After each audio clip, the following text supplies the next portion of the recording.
Look, let's say you're socially anxious. Okay, so what happens when you're socially anxious? You go to a party, your heart's beating. Why? The party is a monster. Why? Because it's judging you. And it's judging you, it's putting you low down the dominance hierarchy, because that's what a negative judgment is. And that interferes with your sexual success.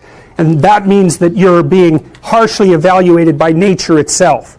Right? So you are confronting the dragon of chaos when you go into the social situation. And so what do? You're like this, right? You hunch over, and that's low dominance. I'm no threat. It's like, well, that's not going to get you very far. But that's a logical thing to do in the face of a tyrant. So I'm no threat. You look at the king and you're dead. I'm no threat. I'm hunched over. And then what's happening internally? What are people thinking about me? What are people thinking about me? Am I looking stupid? Am I looking foolish? Geez, I'm awkward. I hate being here. Man, I'm sweating too much. It's all internalized, right? It's all self-focused. The eye isn't working. What do you tell people? Don't stop thinking about yourself, because you can't. It's like, don't think of a white elephant. White elephant, white elephant, white elephant. You can't tell someone to stop thinking about something because they get caught in a loop. What you do with socially anxious people is you say, look at other people. Look at them, right? Why? Because if you look at them, you can tell what they're thinking. And then unless you're terribly socialized, and some people are. Some people have no social skills, and so the reason they can't go to a party is because they don't even know how to introduce themselves. Like no one ever taught them how to behave.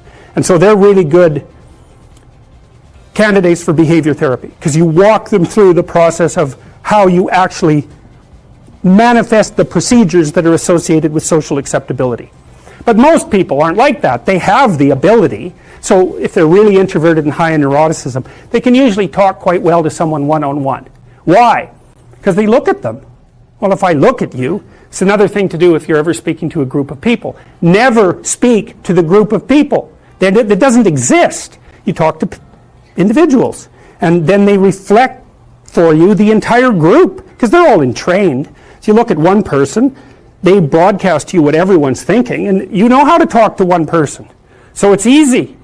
So as soon as you focus on the person, not you, you push your attention outward. Use your eye. You push your attention outward, and you start watching. Well, then all your automatic mechanisms kick in, and you stop being awkward. Because if we're talking, and I'm looking here, I don't know what you're going to do next, and I'm going to put disjunctions into they're like bad chords in the melody of our conversation. And the reason is I'm not paying attention.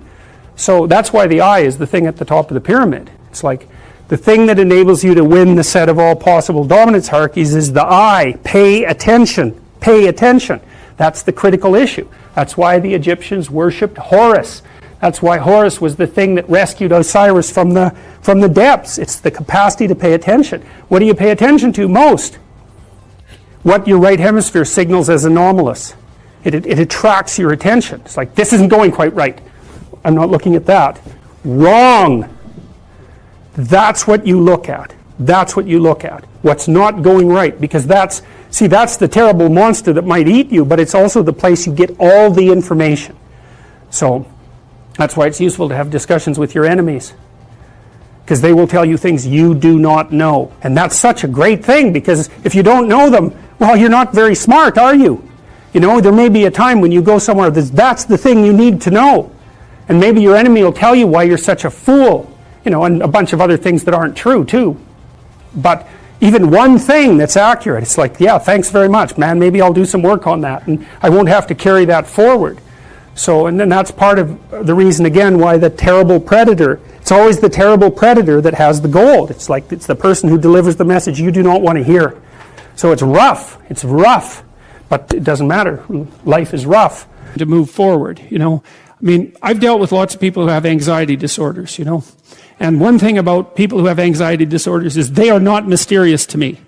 I understand, it's no problem for me to understand why people have anxiety disorders, or why they're depressed, or why they have substance use problems. The mystery to me is always why people don't have all of those things at once, because everybody has a reason to be anxious. In fact, we have the ultimate reason to be anxious because we know that we're vulnerable and we know that we're going to die. And how you cannot be anxious under those circumstances is a great mystery. It's a massive mystery. And the same thing applies with regards to depression. And then the same thing applies to some degree with regards to drug and alcohol abuse. As I said last week, there's plenty of reasons to drown your consciousness in alcohol. That's for sure. We could refer to the aforementioned anxiety and depression, not least. And so, and the sorts of drugs that people are prone to take are chemicals that take the affective edge off the tragedy of life. So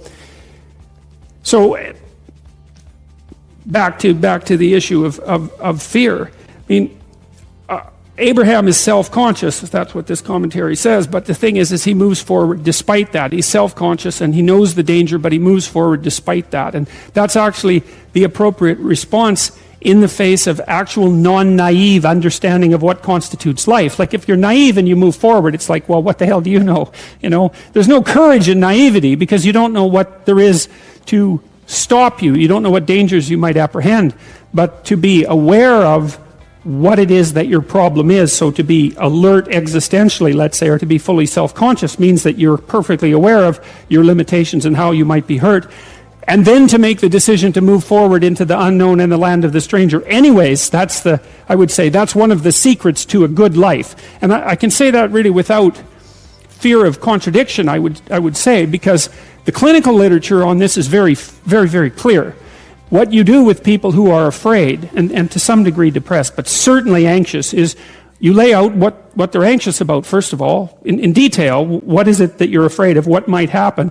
And then you decompose it into small problems, hypothetically manageable problems, and then you have the person expose themselves to the thing that they're afraid of, and what happens isn't that they get less afraid. That isn't what the clinical literature indicates exactly. What happens instead is they get braver. And that's not the same thing, right? Because if you get less afraid, it's like, well, the world isn't as dangerous as I thought it was, you know, silly me. If you get braver, that's not what happens. What happens is, yeah, the damn world's just as dangerous as I thought, or maybe it's even more dangerous than I thought, but it turns out that there's something in me that responds to taking that on as a voluntary challenge and grows and thrives as a consequence. And there's no doubt about this. Even the psychophysiological findings are quite clear. If you impose a stressor on two groups of people, and on one group the stressor is imposed involuntarily, and on the other group the stressor is picked up voluntarily, the people who pick up the stressor voluntarily use a whole different psychophysiological system to deal with it. They use the system that's associated with approach and challenge, and not the system that's associated with defensive aggression and withdrawal. And the system that is associated with challenge is much more associated with positive emotion and much less associated with negative emotion. It's also much less hard on you because the defensive posturing system, the prey animal system, man, when that thing kicks in, it's all systems are go for you, you know. The gas is pushed down to the pedals pushed down to the metal and the brakes are on. You're using future resources that you could be storing for future time right now in the present to ready yourself for emergency. So there's nothing simple or trivial at all about the idea of being called to move forthrightly forward into the strange and the unknown. And there's a real adventure that's associated with that, right? So that's an exciting thing, which is part of the reason why people travel. And then also to see yourself as the sort of creature that can do that, is willing to do that on a habitual basis, is also the right kind of tonic for, I hate this word, for your self-esteem. You know, because the self-esteem has nothing to do with feeling good about yourself. As I already mentioned, there isn't necessarily a reason why a priori you should just feel good about yourself. But if you can view yourself acting in a courageous and forthright manner and encountering the world and trying to improve your lot and taking risks, you know, in a non-naive way, well, then you have something that you can comfort yourself with at night when you're wondering what the whole damn point of your futile and miserable life. And so And that's necessary because it's often the case that you wake up at 4 in the morning, or at least sometimes the case that you wake up at 4 in the morning when things haven't been going that well and wonder just what the hell the point is of your futile and miserable life. You have to have something real to set against that. It can't be just rationalizations about how, you're a valuable person among others, even though that's true. That's not good enough. You need something that's more realistic to set against that. And observing courage in yourself is definitely one of the things that can help you sleep soundly at night when things are destabilized a little bit around you. So